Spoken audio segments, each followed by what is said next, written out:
Bom dia, meu nome é Vinícius Cantarelli, sou professor e pesquisador na Universidade Federal de Lavras, e o objetivo hoje é a gente trabalhar um assunto bastante polêmico e importante para a cadeia suinícola, que é a defesa da molécula ractopamina. Eu agradeço a iniciativa da Animal World. Eu acho que é um evento extremamente importante e que certamente consegue atingir e capilarizar uma série de pessoas que precisam de informações. Os temas que serão abordados na apresentação, nós vamos falar sobre crescimento populacional, o quanto que esse crescimento impacta na cadeia de suínos, as novas exigências do consumidor, qual o caminho de produzir de forma sustentável. E aí sim, nós vamos falar sobre os ganhos da molécula ractopamina, as barreiras do mercado internacional frente a esta tecnologia, a defesa da ractopamina como uma tecnologia sustentável e, por fim, as considerações finais. Bem, na verdade, uma grande pergunta, não só na cadeia suinícola, mas com o crescimento populacional, como é que nós vamos atender as demandas, os consumos? No nosso caso aqui, como atender a demanda de carne suína com a explosão do crescimento populacional? Os dados da FAO, já da década passada, diziam que em 50 anos a população mundial demandará 100% mais alimento. E o quanto a população cresce no mundo? Esses são dados do G1, e mostram que quando nós estávamos lá em 1804, nós éramos em 1 bilhão de pessoas, levou 123 anos para atingir 2 bilhões, depois 32 anos para atingir 3 bilhões, depois 15 anos, e aí foi reduzindo, e dia 31 de outubro de 2011 nós éramos então 7 bilhões de pessoas no mundo. E é interessante que esse site faz a contagem simultânea de quantas pessoas tem no mundo. Um site que chama 7 Billion NME. E ontem, no dia 22 de agosto de 2013, no período da manhã, nós tínhamos aí 7 bilhões, 140 milhões de pessoas aproximadamente. E acredita-se, a ONU, num relatório da ONU de 2011, que em 2043 seremos 9 bilhões de pessoas. Então, será que nós vamos atender ou conseguir atender a demanda de carne suína? Essa é a grande pergunta. E aí, nesse período que nós vamos ministrar essa apresentação sobre ractopamina, vamos pensar em 30 minutos. Se formos pensar nesse crescimento, nessa explosão populacional, nós teremos 8 mil nascimentos no mundo, no período de 30 minutos, 3 mil mortes e 5 mil pessoas a mais na Terra. E aí, qual é o impacto deste aumento sobre o consumo? Aqui é um exemplo de uma família alemã, e isso é o que eles consomem em uma semana. E com o aumento da população e o aumento da renda da população, qual que realmente é o impacto? Se nós pensarmos isso, o quanto representa para a carne suína ou para a cadeia suinícola global, em 30 minutos, levando em consideração o consumo per capita, que isso se nós formos transformar para um consumo diário de aproximadamente 42,5 gramas de carne suína por dia, por pessoa, e multiplicarmos por 5 mil pessoas a mais, que é o saldo de 30 minutos, a cada 30 minutos precisamos de produzir a mais 213 quilos de carne suína. Em um dia, equivale a 10 toneladas a mais de carne suína. Ou seja, em um dia, nós temos que instalar a mais 2,2 mil matrizes para atender o aumento da demanda de carne suína. Além disso, nós temos que ter disponível 8 hectares a mais para a produção de ração destes suínos que serão demandados. Ou seja, em um ano, nós teremos que instalar 800 mil matrizes a mais para atender essa demanda. e disponibilizar 1,1 milhão de hectares para a produção de ração. Ou seja, é um impacto muito grande e é essa dinâmica que nós temos que entender quando nós falamos em crescimento populacional. Se nós formos levar lá para aqueles dados, para o relatório da ONU de 2011, né, que o mundo atingirá 9 bilhões de pessoas em 2043, ou seja, daqui a 30 anos, nós teremos que instalar aproximadamente 24 milhões de matrizes suínas a mais e disponibilizar 33 milhões de hectares para produzir a ração. Ou seja, é um impacto muito grande para a cadeia suinícola, não só dentro das granjas, mas até mesmo na disponibilidade diária. E além disso, né, nós temos que levar em consideração que o consumidor está cada vez mais exigente, né, ele busca mais informações. Então, é fato que nós temos uma explosão populacional, um crescimento populacional que demanda em maior quantidade. No entanto, ela apresenta uma característica diferente, né? Ele exige mais. Por exemplo, os consumidores querem cada vez mais consumir de forma mais saudável. Eles querem uma carne suína mais saudável, talvez mais magra, né? Sabendo e conhecendo quais são os nutrientes ali envolvidos, se tem menos gordura, enfim. Além disso, estão cada vez mais sensíveis às questões ambientais. Por exemplo, existe na mídia uma série de informações e de questionamentos, né? Este é um exemplo. Você sabe quanto que custa 1 quilo de carne? E aí menciona, vale 10 mil metros quadrados de floresta desmatada, 98% seria economia de água para produzir a mesma quantidade de feijão, 20 dias de lâmpadas de 100 watts poderá ficar acesa com a mesma energia gasta para produzir 1 quilo de carne, 15 mil litros de água doce, limpa, enfim, uma série de informações que envolve a preocupação do consumidor com as questões ambientais, né? Não simplesmente ele vai consumir a mais, ele quer selecionar o que ele vai consumir e ele quer saber o que vem por trás deste consumo. Por outro lado, nós temos que entender que a dinâmica de população no mundo, ela altera. E foi uma alteração recente, né? A relação entre a população urbana e a população rural. Em 2010, nós tivemos essa alteração, ou seja, a população urbana passou a ser maior que a população rural. Isto é bastante preocupante porque se a população cresce e nós temos um aumento de demanda de alimentos, o alimento é produzido os produtos primários no meio rural, na terra. Nós precisamos do homem no campo. E isso é uma questão bastante preocupante. E o que vem acontecendo ultimamente e que vem sensibilizando o consumidor é que eles estão valorizando mais a permanência do homem no campo. Então, tem algumas frases, né? Se o homem do campo não planta, a cidade não janta. Enfim, isso é extremamente importante, nós mantermos o homem no campo, os profissionais envolvidos diretamente na produção de alimento como um todo, no caso nosso, a suinocultura. No entanto, como nós vivemos num mundo capitalista, nós precisamos de ter alguns fatores que envolvem a permanência do homem no campo, principalmente os ganhos financeiros. Nós só vamos conseguir realmente manter o homem no campo se ele conseguir se manter e ter uma estabilidade financeira. Então isso é extremamente importante. Então a pergunta diante de um cenário desse é qual será o caminho para produzir de forma sustentável?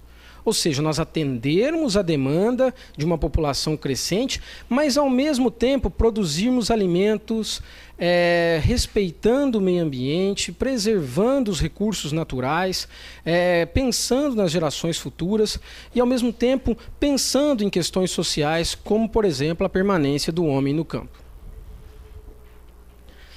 Na verdade, essa é a grande frase e a grande ordem mundial, né? Nós temos que produzir mais com menos. Mais carne com menos ração, mais carne com menos água, mais carne com menos dejetos, mais carne, respeitando a população ou os atores envolvidos na cadeia. E aí então nós incluímos um ponto extremamente importante naquele slide inicial, né? Se em 50 anos a população mundial vai demandar 100% mais alimento, o grande ponto é que 70% desses alimentos deverão vir de tecnologias que aumentem a produtividade. E isso é extremamente importante e não é fácil. Todos que estão envolvidos em cadeias sabem o tanto que é difícil, que é moroso e que onera o desenvolvimento de novas tecnologias que realmente aumenta a produtividade dentro da cadeia. Além de ser uma tecnologia que aumente a produtividade, nós temos que destacar e lembrar que ela tem que ser sustentável, né? E dentro disso, até foi capa da revista Pork World, que destacava a importância de se produzir mais com menos, né? E nesse sentido vinha falando da conversão alimentar, o milagre da conversão alimentar. Nós nos apegamos muito à cadeia suinícola como um todo, principalmente o elo envolvido na produção direta dos suínos. Nós sabemos o quanto que a conversão alimentar é importante, ou seja, porque o custo da alimentação é maior, é o que mais impacta na produção de suínos, e nós sabemos que quanto melhor a conversão alimentar, mais lucrativo é para o suinocultor. E aí, como é que a relação da ractopamina com esta situação, com esse cenário? A nossa defesa aqui com relação a essa molécula é porque nós vamos entender que ela é uma tecnologia sustentável, principalmente do ponto de vista do elo produtor, que é o suinocultor. Ela reduz drasticamente a conversão alimentar. É uma das tecnologias que mais impacta na produção de suínos em termos produtivos. Por exemplo, nós temos 12% a mais de ganho de peso, em média, quando nós usamos essa tecnologia. Melhorias de 12% na conversão alimentar. Isso é média, porque nós conseguimos, em algumas situações, até 20%. 8% a mais de carne magra. Ou seja, é importante não só para o suinocultor, mas também para o restante da cadeia. Ela é 15% mais rentável, extremamente importante para manter o homem no campo. 10% a menos de água, ou seja, ela passa a ser importante no cenário ambiental. E somado a isso, a excreção de nitrogênio é 10% menor. Ou seja, com o aumento populacional, nós temos que levar em consideração a diminuição do poder poluente dos nossos sistemas de produção. No entanto, alguns países não aceitam o uso da ractopamina. E é justamente isso que a gente quer discutir e vem defender o uso desta tecnologia. Porque neste primeiro momento nós apresentamos uma demanda mundial, nós apresentamos uma tecnologia que pode se encaixar para ajudar nessa demanda, não só do aumento de carne, mas de uma forma sustentável. Por outro lado, alguns países não aceitam. Entre eles, alguns países da Comunidade Europeia, a China e a Rússia. E é importante destacar esses países que são países importantes envolvidos na suinocultura mundial. Seja no consumo, como é a China, maior consumidor, maior produtor e consumidor de carne suína. A Europa, que além de consumir, ou de importar, mas também é um grande exportador e formador de opinião. E a Rússia, que está entre os maiores exportadores de carne suína. Enfim, esses países não aceitam o uso ou a importação de carne suína oriundos de sistemas de produção que têm o uso da ractopamina.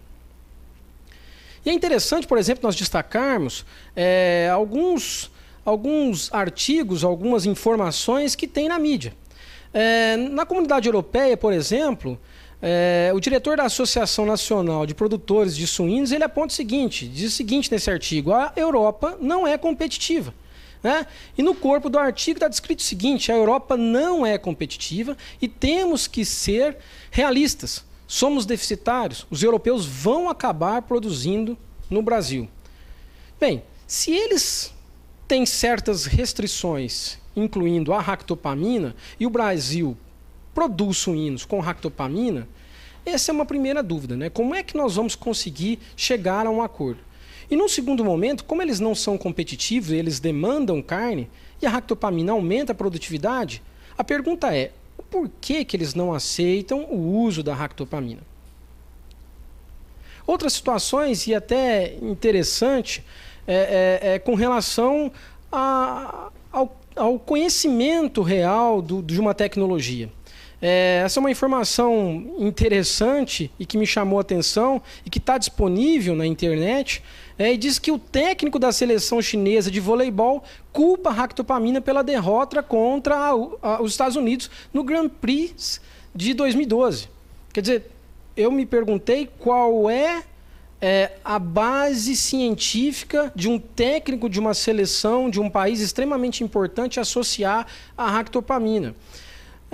O fato que me faz pensar é que, será que realmente esses países estão bem informados do que é essa tecnologia, do quanto ela é importante, não só para a cadeia suinícola, mas também para atender o consumo de carne ou o aumento do consumo de carne? Ou seja, o quanto ela é importante se nós pensarmos em segurança alimentar. Por fim, dos 3 países ou das 3 regiões, né, a Rússia, então, nós não entendemos as decisões dela porque são baseadas muito em decisões políticas e não em científicas. Por exemplo, a Rússia permite um máximo de 0,1 ppb de resíduo de ractopamina em carnes, né, ou músculos ou tecido adiposo. Por outro lado, a União Europeia é o limite de 1 ppb. E o Brasil segue o padrão internacional estabelecido pelo Código Alimentar de 10 ppb. Ou seja, existe um órgão que está afiliado à Organização Mundial do Comércio, que é o Código Alimentar, que estabeleceu o ano passado um limite máximo de resíduo de 10 ppb. Alguns países, como os mencionados anteriormente, não aceitaram esse limite. A Europa permanece com até 1 ppb, no entanto a Rússia é menos que isso. O grande problema é o seguinte, que para detectar 0,1 ppb, existe a possibilidade dos resultados darem falso negativo. Tanto que existe uma movimentação dos mercados exportadores, Brasil, Estados Unidos, Canadá, no sentido de como é que nós vamos avaliar, como é que nós vamos detectar essa quantidade tão pequena de resíduos na carne. E aqui sim nós temos conclusões científicas. Esta é uma avaliação de resíduos que o GECFA faz para atender as demandas de informações do Códex Alimentários. Isso é um documento de 2010 e a conclusão é a seguinte: o comitê conclui que, com base nos dados fornecidos, incluindo aqueles a partir das 3 raças suínas em estudos realizados pela República Popular da China, os limites máximos de resíduos recomendados são compatíveis com o consumo diário aceitável para um humano aí de 60 quilos. Então, ou seja, tanto músculo, fígado, rim e tecido adiposo, eles estão de acordo com o consumo diário aceitável, ou seja, isso são informações científicas. A nossa pergunta é por que existem essas restrições? Por que permanecem essas restrições no mercado? O que nós acreditamos é que é um pouco do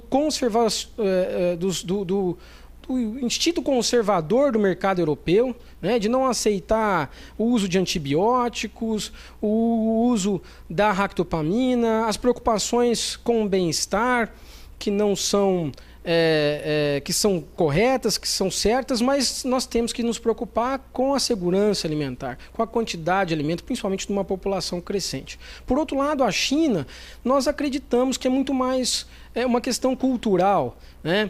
Inclusive esse documento aqui ilustrado, ele descreve que não teve como detectar ou estudar os níveis de ractopamina em pulmão. E nós sabemos que em algumas regiões da China, eles fazem alguns pratos com pulmão de suíno.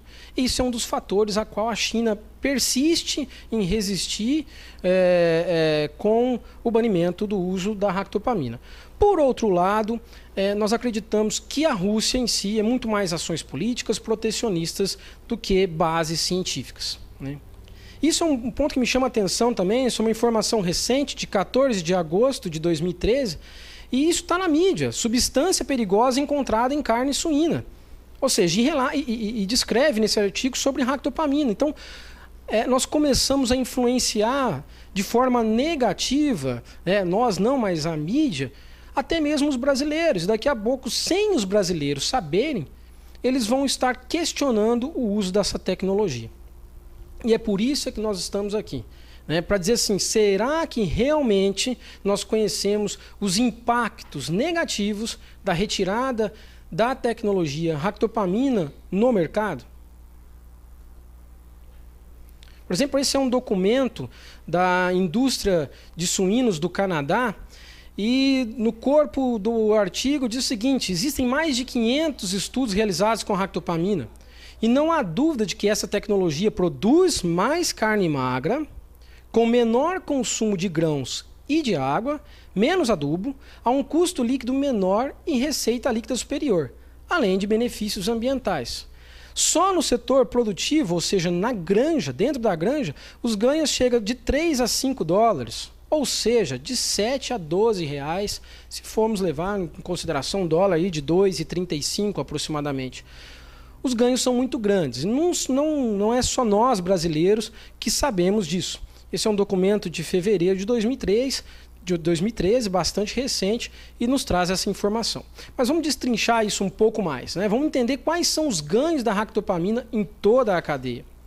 Bem, se nós usarmos a média da tecnologia, levando em consideração a conversão alimentar, ou seja, 12% de melhoria na conversão alimentar, e se nós simularmos alguns números com uma granja de 5.000 matrizes, por exemplo, nós teremos uma economia de 350 gramas por animal por dia, levando em consideração 27 terminados por porca por ano, durante 28 dias do uso da ractopamina, a um custo de 60 centavos a ração. Isso é variável em região e em época, mas apenas para simulação, nós teríamos um ganho mensal de 65 mil reais. Ou seja, uma granja de 5.000 matrizes, quando usa a ractopamina, ela tem um lucro líquido a mais de 65 mil reais em média. Se nós formos estender esses ganhos para o mundo todo, imaginarmos que toda a cadeia suinícola industrial do mundo usasse ractopamina, os ganhos poderiam ser de 15 bilhões de reais por ano para a cadeia suinícola. Esse valor é extremamente importante, não só para a cadeia, mas nós pensarmos que num mundo com mais de 7 bilhões de pessoas, 1 bilhão de pessoas tem fome crônica. E se nós pensarmos que isso tem um impacto positivo na cadeia de 15 bilhões de reais e compararmos com uma necessidade, com um problema crônico que é a fome, nós realmente temos que pensar se é interessante nós deixarmos de usar uma tecnologia como essa. Além disso, nós sabemos da questão de área, o limite de área por habitante, e que cada vez mais as áreas estão mais restritas. Com o aumento da população, não só a demanda de alimento, mas produção de energia, o limite de área, a quantidade de área é importante. E se nós usarmos essa tecnologia, a economia de ração no Brasil seria de 420 milhões de reais. Se nós estendermos para a área, seria uma economia de 20 mil hectares por ano. No mundo, 14 bilhões de economia de ração, e uma economia de 6 milhões de hectares que poderia ser disponibilizado para outras culturas ou para outros fins. Além disso, como a ractopamina, você tem os animais consomem menos água, qual que seria então a economia? Ou seja, será que é possível nós produzirmos mais carne com menos água? Então, se o animal consome 1 litro a menos de água, ou seja, 15% a menos por dia, Tá? E ele excreta, além disso, 0,7 litros a menos, 22%. Isso é um trabalho publicado no Journal of Animal Science de 2011. Tá? A economia anual em granjas, em litros de água, numa granja de 5.000 matrizes seria 4,5 milhões de economia de água. Na suinocultura brasileira, 2,5 bilhões de litros de água. E na suinocultura mundial, 50 bilhões de economia de litros de água por ano. Com relação à redução de dejetos, ou seja, 15 litros de dejetos por animal, no período de 28 dias do uso da molécula, nós teríamos 2,5 milhões a menos de dejetos numa granja de 5.000 matrizes, 1,7 bilhões para a suinocultura brasileira e 40 bilhões a menos de efluentes na suinocultura mundial. Ou seja, é um impacto ambiental extremamente importante que deixa de acontecer na produção animal como um todo. Além disso, esses ganhos não se restringem só às granjas, só ao setor primário. Imaginem só que com o advento da ractopamina foi possível nós produzirmos suínos mais pesados. Por quê? Porque a ractopamina ela aumenta a quantidade de carne, mais importante, ela reduz a quantidade de gordura, então é possível abater animais com 120, 130 quilos. Né? E isso, para a indústria, para o frigorífico, esse impacto vem com o aumento da eficiência da linha produtiva. Né? Certamente passa a ser mais lucrativo. Além disso, se nós usamos a ractopamina, a carne é mais magra, a carcaça é mais magra. E nós conseguimos não só ter cortes mais magros, né, que vem atender a demanda de uma população que pensa mais em saudabilidade, mas é possível nós termos cortes especiais de carne suína. Por quê? Porque nós abatemos suínos mais pesados. Nós temos uma picanha, nós temos um alcatra, um colchão mole. Ou seja, isso tudo passa a ser mais lucrativo para o varejo, para o açougueiro. Né? Ou seja, nós impactamos também outro elo da cadeia. E aí, né, só para ilustrar o quanto que a gente conseguiu evoluir nas gôndolas, por exemplo, de supermercado, que antes, se nós fôssemos comprar carne suína, nós poderíamos comprar ou pernil ou lombo inteiro, ou seja, eram cortes maiores.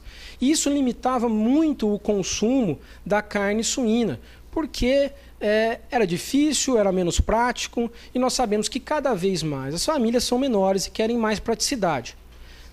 Com o uso da ractopamina, foi possível nós abatermos suínos mais pesados e, consequentemente, nós trabalharmos cortes diferentes. Consequentemente, trabalhar isso num formato que é mais próximo do que as famílias, do que o consumidor, do que a dona de casa demanda hoje. Ou seja, esse aumento que nós estamos tendo de consumo per capita no mercado doméstico, boa parte dele veio sim pelo uso da ractopamina. E essa aqui é uma informação bastante importante, principalmente quando se compara a outras carnes, que alguns médicos ou nutricionistas acabam deixando a carne suína um pouco para trás em informação com relação a valor nutricional. O que nós podemos observar aqui? Que o lombo suíno, por exemplo, ele tem mais proteína. E aí, o que acontece? A ractopamina aumenta a síntese proteica e propicia um produto carne suíno com maior proteína.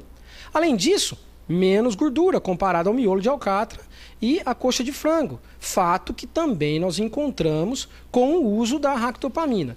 Então, ou seja, será que realmente nós temos que negligenciar ou aceitar todas essas restrições com o uso de uma tecnologia tão importante para a cadeia suinícola, que atinge até mesmo o consumidor e até mesmo todo um trabalho que já foi feito sobre o aumento do consumo per capita da carne suína?